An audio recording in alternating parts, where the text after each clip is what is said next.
we have a potential star on our hands in Ian Machado, Garry. Obviously, I'm not going to say Machado every time. I'm going to say Garry. Fuck all that shit. But yeah, crazy. It's crazy.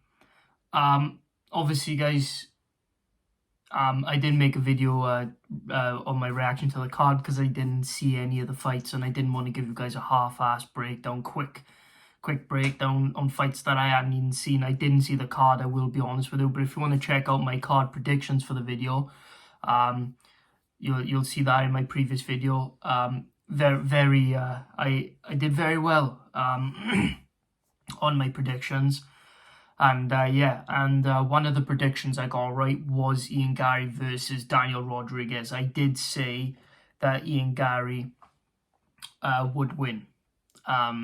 I think I predicted by a dominant decision, but he won by TKO in the first round.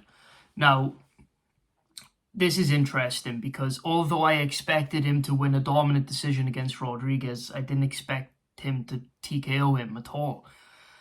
And now this puts Ian Garry in a different type of level because now not only does he break into the top 15, right, even though Daniel Rodriguez shouldn't be top 15 and because Li Jingliang got robbed against him. Not his fault, of course, but it was a robbery. And he then lost to Neil Magny. But it's one of those situations now where it's like, he's broken into the top 15 and he looked extremely good and he beat him so easily. Whereas even though Li Jingliang got robbed, it was a very close fight that went to a razor close decision that, like I said, should have gone to Li Jingliang. It was pretty obvious. To me, it was 30-27. Easy, but all of those rounds were extremely close. Now, this puts Ian Garry in a different type of level now. Now, do I think Ian Garry will be a champion? I'm not too sure. I'm not going to make that prediction. I'm not even going to say anything about that. But I feel like he has a potential to break the top 10, top 5 easily. But he hasn't really been tested in the grappling department yet. That's the difference. He hasn't been tested in those areas. Now, do I believe that he can? Yeah, of course. I mean, he trains down there with like Usman, Chandler, all them. What's the fucking team called? What's the team called? Is it Team Elevation? No, it's not Team Elevation. It's like with Gilbert. No. What's it called? Can't remember what it's called, but it was with Henry Hooft and all those guys. He trains at that gym, but he said something very well because he said that he's going to go down to all the different teams. So he's going to go down to train with Leon Edwards. He's going to go down to train with all these different guys. There was somebody he said he was going to train with after the fight. I can't remember what it was. Fuck, man, my memory's terrible. But yeah, and then he said he was going to go down to Brazil to work on his jiu-jitsu and stuff like that. So you could tell that he is preparing himself for the top 15. He's prepared himself to propel himself in his career. And he's only 25 years old, man. He's like 5 years, 6 years off his prime. So he's only going to rapidly improve until he's ready. I do believe that he can become a champion as long as he, stays the course and he doesn't let anything get to his head like McGregor did after he became champion though. So that was a good thing about McGregor. But the thing is, Ian Garry got a bit of spotlight on him now because, he just TKO'd a guy that hasn't been TKO'd before. So, it's interesting. But, yeah, where can Ian Garry go from here? So, obviously, you can tell by the title, like, what's next for him.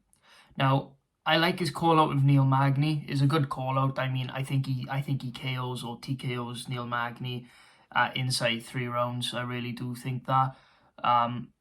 Because the thing is, obviously Neil Magny is a smart call out because Neil Magny beat Daniel Rodriguez before him, and Neil Magny looked very sloppy in that fight. Same with Daniel Rodriguez, and Neil Magny only won that fight because of Daniel Rodriguez's fuck up at the end. So obviously I know MMA math doesn't work, but I feel like give Ian Garry like 4 or 5 months so he can work on his wrestling like he said he was going to do. He was going to go down to Brazil, work on his jiu-jitsu. And then a wrestler like Neil Magny is going to really show if Ian Garry's been working on the wrestling, and see how he does when a somewhat decent MMA wrestler comes along and tries to take him down. See how he reacts to it, see how he responds to it. And if he passes that test, which I think he will, I think then he's going to be looking at a top 10 opponent. Now, sorry for your guys. So it's just gone 12:30 in the night, but yeah, which is not usually late. I mean, I'm used to staying up till like 4, but yeah. But yeah, if he passes that, now he's going to be looking at the top 10. Now, the top 10 of welterweight is pretty interesting. I mean, there's loads of different situations. There's loads of different matchups that he can go with. But it's good to test him because the welterweight division is full of people who can wrestle. And this is what's going to really expose if he's going to be a star now. But yeah, man, I like the Neil Magny call. Magny will take that fight. He'll take any fight. So if he takes that fight, which he will, and he passes it with flying colours like he did against Rodriguez, I mean, what can you look at for a guy in the top 10? I mean, I don't want to look too far ahead, right? I don't want to look too far ahead. Could give him someone like a Wonder Boy. That's a good matchup. Maybe someone like, I don't know. I would say Kevin Holland, but Kevin Holland isn't in the top 10. It would have to be somebody in the top 10. But yeah, I'd say somebody like a Wonder Boy. Someone like that, maybe a Vicente Luque. Like, I know I think he trains with him a little bit, but you know, fuck it, right?